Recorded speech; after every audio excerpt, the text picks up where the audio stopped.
नाही वाटेल त्यावेळेस करा ना, 3 दिवस ऑप्शन आहे तुम्हाला, 3 दिवस दिलेले आहेत.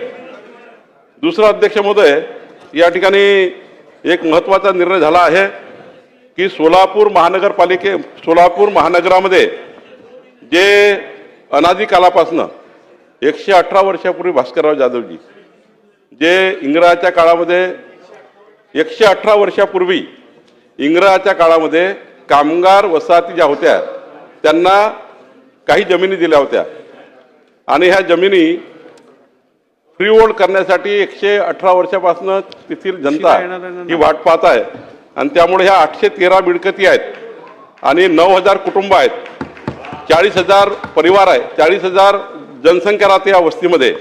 आणि ही तांत्रिक बाब इतकी क्लिष्ट होती की सर्व विभाग थकून गेले. आतापर्यंत माननीय स्वतः सुशीलकुमार शिंदेजी माजी मुख्यमंत्री त्या ठिकाणी असे सर्वांकडे हा प्रश्न गेला, पण काही हा प्रश्न सुटत नव्हता.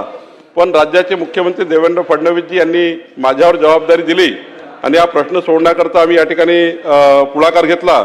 आणि मला या गोष्टीचा अभिमान आहे की काल मंत्रिमंडळाच्या बैठकीमध्ये हा निर्णय झाला की आता सोलापूरमध्ये B2 मध्ये असलेल्या 813 प्रॉपर्टीज ज्यामध्ये 9000 परिवार आहे यांना आता फ्री होल्ड करण्यात आलेला आहे.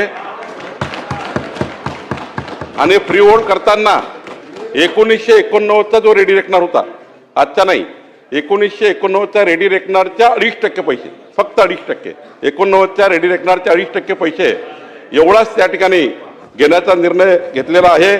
त्यामुळं या ठिकाणी सोलापूरच्या B2च्या सर्व प्रॉपर्टी आता फ्री होल्ड होणार.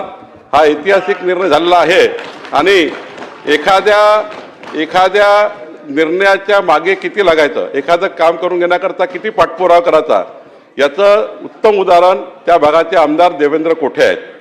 मी देवेंद्र कोठेंचा आभार मानतो की निवडून आल्याबरोबर त्यांनी या ठिकाणी हा प्रश्न सरकारकडे लावून धरला आणि आज या ठिकाणी या प्रॉपर्टी फ्री होल्ड करण्यामध्ये देवेंद्र कोठेजी यांचं खूप मोठं योगदान आहे. मी माननीय मुख्यमंत्र्यांचा आभार मानतो आणि देवेंद्र कोठेचे अभिनंदन करतो.